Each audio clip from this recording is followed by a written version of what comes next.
السلام علیکم دوستو، انسائیڈ ویب موزم فخر میں خوش آمدید۔ وہ ایک خط جس نے حکومت کو وہ راستہ دکھا دیا جس پر چلتے ہوئے وہ اپنے ہر مخالف کے گرد نہ صرف گھیرا تنگ کر سکتی ہے بلکہ اس کو گلے سے دبوچ سکتی ہے، اور وہ خط اس وقت میں آپ کی خدمت میں پیش کروں گا، اس کے جو مندرجات ہیں، اور یہ بھی آپ کو بتاؤں گا کہ کس طریقے سے حکومت نے چالاکی کے ساتھ عین وقت پر دو ایسے کام کر دیے جس کے نتیجے میں جو ایک پینڈورا باکس کھلے گا۔ آپ کی نظر سے یقینی طور پہ یہ خبر گزری ہوگی کہ نیب کو تمام سیاستدانوں کے انکم ٹیکس ریٹرنز، اور وہ بھی گزشتہ 20-25 سالوں تک اس کی رسائی مل گئی ہے، اور یہ معاملہ شروع ہوتا ہے نیب کے اس اقدام سے جو نیب نے آغاز کیا تھا سابق وفاقی وزیر اور سینیٹر سلیم سیف اللہ کے خلاف، اور ان کی 34 آف شور کمپنیاں۔ اور آپ کو میں یہ بھی بتا دوں کہ یہ سلیم سیف اللہ وہی شخصیت ہیں جن کا نام بھی پاناما پیپرز میں آیا تھا، اور ان کی یہ 34 آف شور کمپنیوں کا ذکر ان پاناما پیپرز میں موجود تھا، لیکن چونکہ پاناما پیپرز کے اندر صرف اور صرف میاں نواز شریف صاحب کو مین فوکس کیا گیا، ان کے اہل خانہ کو مین فوکس کیا گیا، جبکہ اس میں موجود جو دیگر تمام شخصیات تھیں وہ اب ان کے خلاف کارروائی کس سٹیج پر ہے۔ ایف بی آر نے سب کو ایک ایک لیٹر ڈالا اور اس کے بعد خاموشی ہو گئی، کس کے خلاف کیا کارروائی چلی وہ معلوم نہیں ہو سکا، لیکن نیب نے سلیم سیف اللہ صاحب کو اپنے ریڈار پہ رکھا ہوا تھا، اور نیب نے ان کی جو 34 آف شور کمپنیز تھیں ان کے بارے میں تحقیقات کا آغاز کیا، تو ان کو معلوم پڑا کہ پاکستان سے سلیم سیف اللہ صاحب نے مبینہ طور پر اپنی کمپنیوں کے جو ملازمین ہیں ان کے نام پر اکاؤنٹس کھولے، اور مبینہ طور پر یہاں سے اچھے خاصے پیسے جو اچھی خاصی اماؤنٹ میں ہیں ان کو بیرون ملک بھجوایا گیا، اور ان آف شور کمپنیوں کے ذریعے وہاں پر انویسٹمنٹس کی گئیں۔ اس کی تحقیقات کے لیے نیب کو چاہیے تھے انکم ٹیکس ریٹرنز، جس کے لیے نیب نے ایک خط لکھا ایف بی آر کو کہ جناب یہ سلیم سیف اللہ صاحب کی یہ 34 کمپنیاں ہیں اور ان کے ذریعے پاکستان سے پیسے بیرون ملک منتقل کیے گئے ہیں، لہٰذا ہمیں آپ یہ جو سیف اللہ فیملی ہے اور سلیم سیف اللہ ان پرٹیکولر، ان کے بارے میں آپ ہمیں ان کی جو ٹیکس ریٹرنز ہیں ان کی ڈیٹیلز دیں۔ نیب نے خط لکھ دیا ایف بی آر کو، تو ایف بی آر نے اس خط کے جواب میں نیب کو رپلائی کیا کہ سلیم سیف اللہ صاحب جس وقت وزیر تھے، وفاقی وزیر تھے، اس وقت کی حکومت نے ایک ٹیکس ایمنسٹی اسکیم شروع کی تھی، اور جس کے تحت جو سلیم سیف اللہ صاحب ہیں انہوں نے اپنی جو بلیک منی تھی اس کو وائٹ کر لیا، اور چونکہ اس ایمنسٹی اسکیم میں یہ بات صراحت کے ساتھ بیان کی گئی تھی کہ، اور ویسے بھی ہر ایمنسٹی اسکیم میں ایسے ہی ہوتا ہے کہ کسی سے اس کا ذریعہ آمدنی نہیں پوچھا جائے گا، اور وہ ایک خاص حد تک جو اماؤنٹ ہے وہ گورنمنٹ کو پے کرے گا، اور اس کے بعد اس کی جو تمام جو کالا پیسہ ہے وہ سفید ہو جائے گا۔ اچھا، اس پر جو ہے ایف بی آر نے ان کو کہا کہ جناب ہم آپ کو تمام ڈیٹیلز ان کی نہیں دے سکتے، چونکہ وہ انہوں نے ایگزیمپٹڈ ہیں اور انہوں نے ایمنسٹی حاصل کر لی ہوئی تھی، لہٰذا جو اب کی ان کی جو 5 سال کی ڈیٹیلز ہیں اس کے بعد وہ ہم آپ کے ساتھ شیئر کر سکتے ہیں، جس پر نیب نے اس جواب کا خاصا برا بنایا، اور انہوں نے ایک خط پھر لکھ دیا ایف بی آر کو۔ نہ صرف وہ خط انہوں نے ایف بی آر کو لکھا بلکہ اس کے ساتھ ساتھ انہوں نے ایک خط وزارت قانون کو بھی لکھ دیا، اور جس میں اس خط میں ان کا یہ کہنا تھا کہ آئین پاکستان ہمیں یہ اختیار دیتا ہے کہ ہم کسی بھی ملزم کے بارے میں جو ریکارڈ ہم جس بھی محکمے سے طلب کریں وہ ہمیں فراہم کیا جائے، اور اس بات کا ایف بی آر بھی پابند ہے کہ وہ ریکارڈ ہم کو فراہم کرے، لیکن ایف بی آر وہ ہمیں ریکارڈ فراہم نہیں کر رہا، جس کے نتیجے میں ہمیں ملزم کے خلاف کیس کو آگے بڑھانے میں شدید مشکلات کا سامنا ہے، اور ان مشکلات کی وجہ سے یہ نیب اپنی کارروائی پوری نہیں کر پاتی، اور جس کے نتیجے میں نیب کے اوپر شدید تنقید کی جاتی ہے۔ لہٰذا وزارت قانون سے ریکویسٹ ہے کہ وہ ایف بی آر کو اس کے بارے میں ہدایت دے، اور نیب کا جو اختیارات ہیں اس سے بھی ان کو آگاہ کرے اور ان کو پابند کرے کہ وہ نیب کو تمام جو دستیاب ریکارڈ ہے وہ فراہم کرے تاکہ نیب اپنی تحقیقات کو آگے بڑھا سکے۔ اب وزارت قانون نے یہ کیا کہ وہ جو خط ہے وہ ڈیفینیٹلی ایک پروسیجر سے ہوتا جانا تھا منسٹر صاحب کے پاس، اور منسٹر ہیں اس کے فروغ نسیم صاحب، ان تک جب یہ چیز پہنچی تو وہ ان کو اس پر فوری طور پر ایک اور آئیڈیا آ گیا، انہوں نے کہا یار یہ تو بڑا زبردست نادر موقع ہے وزیر اعظم صاحب سے قربت حاصل کرنے کا، لہٰذا انہوں نے وہ آئیڈیا اپنا پورا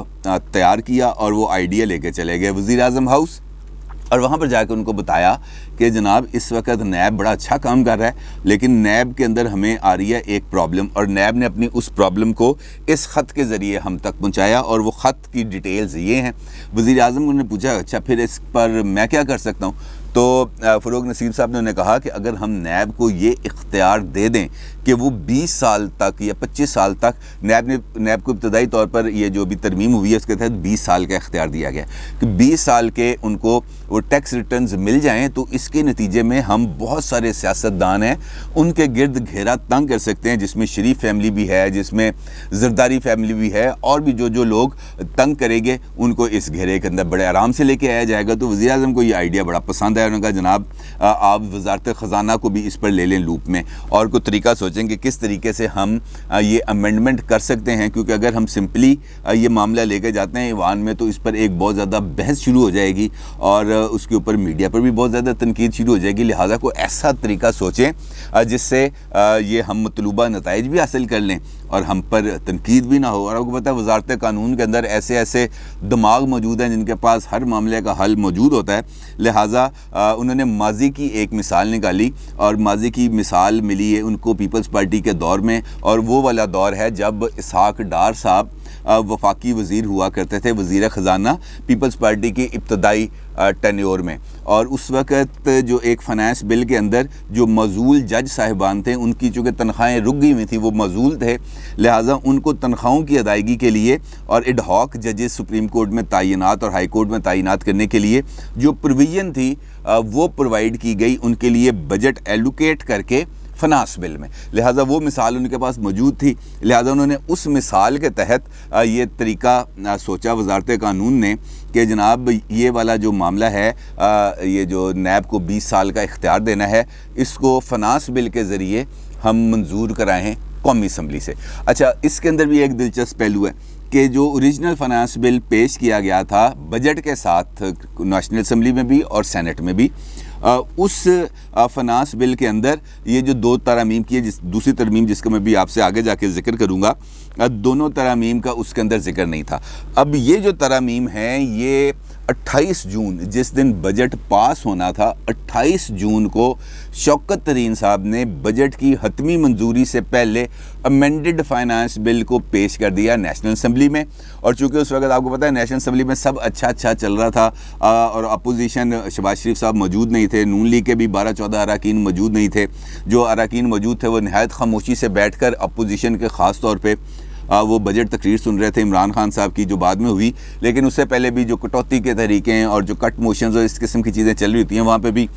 کسی نے اس معاملے پر غور ہی نہیں کیا کہ یہ فنانس بل کو امینڈ کر دیا گیا ہے، اور جس وقت شوکت ترین صاحب نے یہ امینڈڈ بل پیش کیا تو سب نے اس کو فوری طور پر منظور کر لیا، قبول ہے قبول ہے قبول ہے کے نعرے لگے، اور بس بات ختم ہو گئی، اور یہ دونوں ترامیم ہو گئی۔ اس ایک ترمیم کے تحت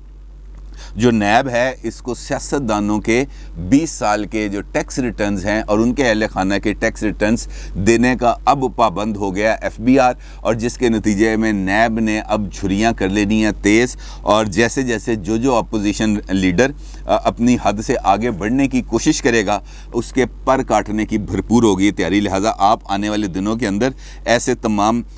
جو مظاہر ہیں وہ دیکھیں گے کہ کس طریقے سے قومی سیاست کے اندر اپوزیشن کے خلاف گھیرا تنگ ہوتا ہے۔ اچھا اسی چلاکی کے ساتھ ایک اور آئینی اس میں ترمیم کو منظور کیا گیا فنانس بل میں، اور اس ترمیم کے تحت آرمی ویلفیئر ٹرسٹ کو ہر قسم کے ٹیکس سے چھوٹ مل گئی، یعنی کہ اب آرمی ویلفیئر ٹرسٹ کے تحت قائم ادارے حکومت کو ایک دھیلا ٹیکس ادا نہیں کریں گے، اور عموماً اس کے اندر کوئی بری بات نہیں ہے کیونکہ دنیا بھر میں جو ویلفیئر ٹرسٹ موجود ہیں وہ ہر قسم کے ٹیکس سے مستثنیٰ ہوتے ہیں، وہ کوئی ٹیکس ادا نہیں کر سکتے، لہٰذا اس کے اندر بظاہر دیکھنے میں کوئی بری بات نہیں ہے، لیکن چونکہ معاملہ اس قسم کا ہے اور اگر ان اداروں کو واقعتاً ٹیکس سے چھوٹ دینی تھی تو اس کے لیے حکومت واضح طور پر اعلان کر کے یہ فنانس بل کے اندر ترمیم سے سب کو آگاہ کر کے یہ ترمیم منظور کرا سکتی تھی، لیکن حکومت نے ایسا نہیں کیا۔ اب حکومت کے دل میں کیا چور تھا وہ اس کے اقدامات سے ظاہر ہوتا ہے، اور معاملہ کچھ یہ ہے کہ حکومت یہ چاہتی ہے کہ اس کی جو ناقص کارکردگی ہے اور جو ان کی بیڈ گورننس ہے، جو مہنگائی لاقانونیت اس وقت آ رہی ہے، لوگوں کا جو غصہ ہے وہ اس سے ہٹ جائے، اور جب یہ والے معاملات سامنے آئیں تو جو توپوں کا رخ ہے وہ حکومت کی بجائے افواج پاکستان کے ادارے کی طرف اس کا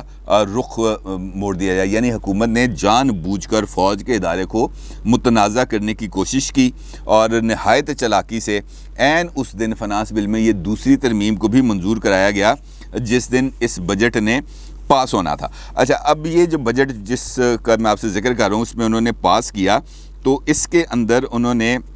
نہ صرف آرمی ویلفیئر ٹرسٹ بلکہ اور بھی کچھ ادارے ہیں ان کو بھی اس میں ایگزیمپشن دی، جس کے اندر اسلامک نیا Pakistan certificate company, Abdul Sattar Edhi foundation, Indus hospitals, privatisation commission of Pakistan,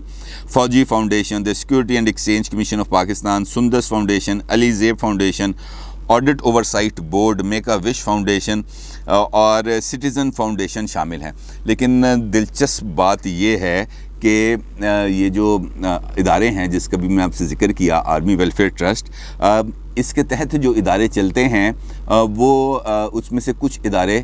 public limited companies ہیں اور لسٹڈ کمپنیز ہیں، یعنی یہ وہ کمپنیز ہیں جو سٹاک ایکسچینج میں لسٹڈ بھی ہیں اور کچھ نان لسٹڈ کمپنیز بھی ہیں۔ اچھا، جو لسٹڈ کمپنیز ہیں جو وہاں پر موجود ہیں، پاکستان ایکسچینج جو ہے سٹاک ایکسچینج، اس میں عسکری جنرل انشورنس ہے اور عسکری لائف انشورنس ہے۔ جو نان لسٹڈ پبلک کمپنیز ہیں اس میں MAL پاکستان ہے، آرمی ویلفیئر ٹرسٹ انویسٹمنٹس ہے، اور پرائیویٹ لمیٹڈ کمپنیز میں عسکری ایوییشن سروسز ہیں، عسکری گارڈز ہیں، عسکری انٹرپرائزز ہے، فوجی سیکورٹی سروسز ہیں، اینڈ عسکری ڈیولپمنٹ اینڈ ہولڈنگز یہ کمپنی میں موجود ہے۔ اور بتایا یہ جاتا ہے کہ یہ والی جو کمپنی ہے عسکری ڈیولپمنٹ اینڈ ہولڈنگز، یہ وہ کمپنی ہے جو پاکستان بھر کے اندر جو DHAs ہیں یہ اس کو مانیٹر کرتی ہے، یعنی کہ تمام DHAs ہیں وہ اس کے تحت آتے ہیں۔ لہٰذا اب جو بھی فوجی آرمی ویلفیئر ٹرسٹ کے جو ادارے ہیں ان کو ہر قسم کے ٹیکس کی چھوٹ ہے۔ اور یہاں پر بھی ایک ٹوسٹ ہے، اور وہ ٹوسٹ یہ ہے کہ یہاں پر حکومت نے سینٹ کے اندر جو اسٹینڈنگ کمیٹی تھی اس کے اندر اسٹینڈنگ کمیٹی فار فائنانس، اس کے اندر یہ ترمیم کو پیش کیا، اور یہ جو اسٹینڈنگ کمیٹی ہے اس کو ہیڈ کرتے ہیں JUI مولانا فضل الرحمان صاحب کی جماعت کے سینیٹر طلحہ صاحب اس کو ہیڈ کرتے ہیں، اور جو پیپلز پارٹی کے اس میں رکن ہیں سلیم مانڈوی والا صاحب جو ڈپٹی چیئرمین سینٹ بھی رہ چکے ہیں، وہ بھی اس کمیٹی کے رکن ہیں۔ اور یہاں پر یہ جو کمیٹی ہے یہ نہایت سادگی کے ساتھ ریکمینڈ کرتی ہے کہ جناب یہ آرمی ویلفیئر ٹرسٹ جو ہے اس کو اس سارے ٹیکس سے چھوٹ دی جائے۔ چھوٹ دینے میں کوئی پرابلم نہیں ہے۔ میں نے آپ سے پہلے بھی گزارش کی کہ جو ویلفیئر کے ٹرسٹ ہیں دنیا بھر میں ان کو ٹیکس ایگزمپشنز حاصل ہے، لیکن یہ جو دو مثالیں میں نے آپ کی خدمت میں پیش کی ہیں، ایک نیب کے حوالے سے، نیب کو جو 20 سال کی وہ جو FBR کو پابند کیا گیا ہے کہ وہ نیب کو ریکارڈ فراہم کرے، اور یہ جو آرمی ویلفیئر ٹرسٹ والا معاملہ ہے یہ سیدھے طریقے سے بھی ہو سکتے تھے، لیکن ان کو چوری چھپے کرنا اور فنانس بل کے تحت کرنا یہ صریحاً آئین نے پاکستان سے کی خلاف ورزی ہے، کیونکہ آئین پاکستان واضح طور پر یہ بات کہتا ہے کہ ایسا کوئی قانون منظور نہیں ہو سکتا جس پر پارلیمنٹ میں جس کو پارلیمنٹ کے اندر اس بل کو پارلیمنٹ میں پیش نہ کیا جائے، اور چونکہ یہاں پہ کمیٹی سسٹم ہے، کمیٹی سسٹم اس کو منظور نہ کرے اور اس کے بعد وہ پارلیمنٹ میں آئے اور پارلیمنٹ اس کو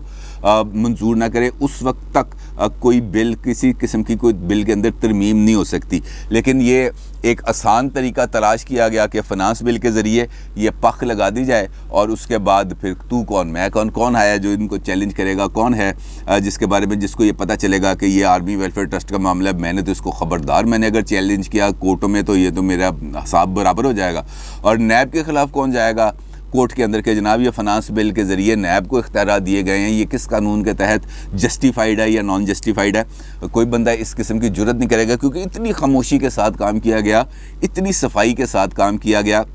کہ کسی کو کانوں کان خبر نہیں ہو سکی، اور جن کو خبر ہوئی کانوں کان انہوں نے اپنی زبان کھولنے کی زحمت گوارا نہیں کی۔ آپ نے دیکھا کسی جلسے میں پی ڈی ایم کا بھی جو جلسہ ہوا اس کے اندر آپ نے اس بارے میں کسی کے منہ سے ایسی بات سنی؟ جو لیڈرز ہمارے مختلف ڈیلی بیسس پر پریس کانفرنس کرتے ہیں، ٹویٹ کرتے ہیں، رات کو ٹی وی شوز میں آ کے گفتگو کرتے ہیں، آپ نے کسی کے منہ سے یہ بات سنی کہ یہ حکومت نے بڑا غیر آئینی کام کیا، خاموشی کے ساتھ فنانس بل کے اندر ترمیم کر دی ہے؟ کہ کوئی آپ کو ایسی بات نہیں کرے گا، اور کیونکہ ان کو پتہ ہے کہ ہم نے اگر اس وقت ایسی بات کی تو نیب کو چونکہ مل گیا اختیار، اور نیب نے ہماری گردن پہ وہ انگوٹھا رکھنا ہے کہ ہماری چیخیں نکل جانی ہیں، لہٰذا ہر بندہ کوشش کرتا ہے کہ اس کی چیخیں نہ نکلیں، لہٰذا ہم بھی اب آپ کے ذمہ لگا کے اس بات کو تو بھول جائیں گے انشاءاللہ، اپنی رائے کا ضرور اظہار کی جائے گا۔ آپ کا بہت شکریہ، اللہ حافظ۔